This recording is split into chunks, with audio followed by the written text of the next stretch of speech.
America के एक school में एक दिन एक टीचर ने अपने सारे स्टूडेंट से पेपर की 2 शीट लेकर उसमें क्लास के सारे बच्चों का नाम लिखने को कहा और हर एक नाम के सामने उन्हें कुछ लाइंस खाली छोड़ देनी थी। फिर टीचर ने सारे बच्चों से कहा कि वे अपने हर एक क्लासमेट के बारे में सबसे अच्छी बातें सोचें और उन्हें उनके नाम के सामने की खाली जगह पर लिख दें। टीचर ने उन्हें इस काम के लिए 1 घंटे का समय दिया और जब 1 घंटा पूरा हो गया तो बच्चों ने अपने अपने पेपर टीचर को सौंप दिए।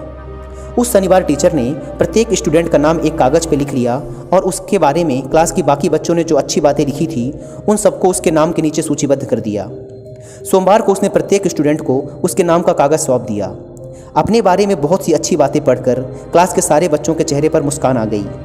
टीचर ने सुना कि बच्चे आपस में कानाफूसी कर रहे थे, जैसे कि अरे मैं ऐसा भी हूँ, मैंने तो कभी अपने बारे में ऐसा सोचा भी नहीं था, तो क्लास के दूसरे बच्चे मेरे बारे में ऐसा सोचते हैं, अरे मुझे तो मालूम ही नहीं था कि मेरे अंदर ये अच्छाई भी है, अरे वाह यहाँ तो मेरे बारे में बहुत सी अच्छी बातें लिखी हैं।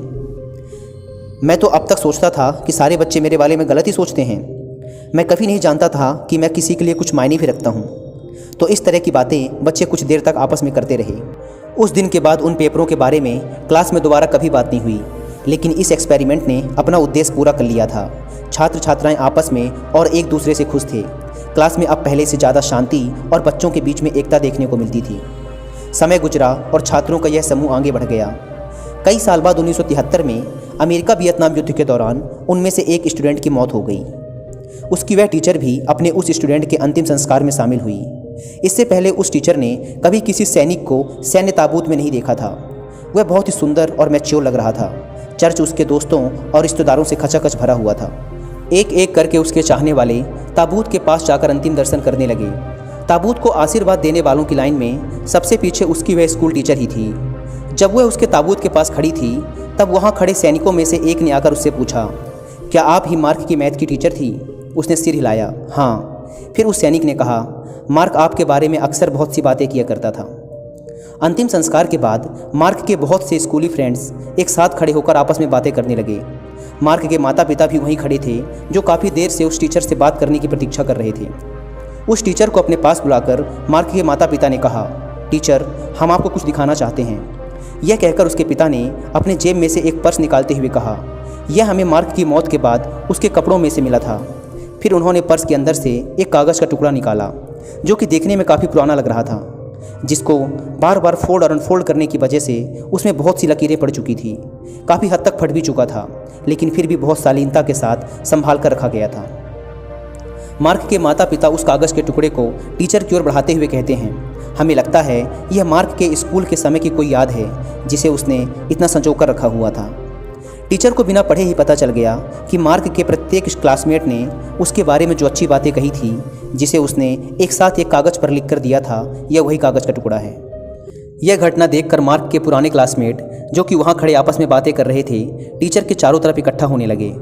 चार्ली ने मुस्कुराते हुए कहा, मेरे पास अभी भी यह कागज़ का टुकड़ा है।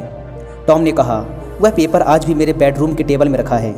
चक की पत्नी ने कहा, चक ने मुझे उस कागज़ को अपनी शादी के एल्बम में डालने को कहा था। मेरे पास भी है, मार्लिन ने कहा, यह मेरी डायरी में रखा है। तभी मार्क का एक और क्लासमेट विक्की अपना पर्स निकालता है और उसमें से वह फटा हुआ कागज़ सबको दिखाते हुए कहता है, मैं इसे हर समय अपने साथ रखता हूँ। और बिना रुके उसने आगे कहा, मुझे लगता है हम सभी दोस्तों ने अपने उस पेपर को संजो कर रखा हुआ है। यह सब देखकर वह टीचर वहीं बैठकर रोने लगी।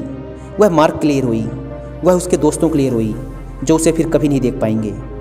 वो उसे अब कभी नहीं बता पाएंगे कि उसमें कितनी अच्छाइयाँ थीं और वो उससे कितना प्यार करते थे।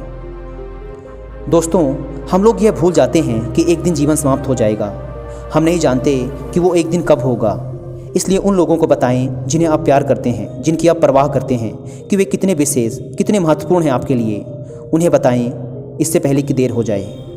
दोस्तों, अगर आपका कोई दोस्त है जो आपके लिए बहुत मायने रखता है और आपसे दूर रहता है, तो उसे आज ही फ़ोन लगाओ, या फिर आपके मम्मी पापा भाई बहन जो कोई भी जिसे आप प्यार करते हैं, उन्हें आप बताइए कि उनमें क्या अच्छाइयाँ हैं, वो आपकी ज़िंदगी में क्या मायने रखते हैं। नहीं तो हो सकता है कि एक दिन ऐसा भी आए जिस दिन के बाद आप चाहकर भी उन्हें यह ना बता पाओ कि वो आपके लिए क्या मायने रखते थे।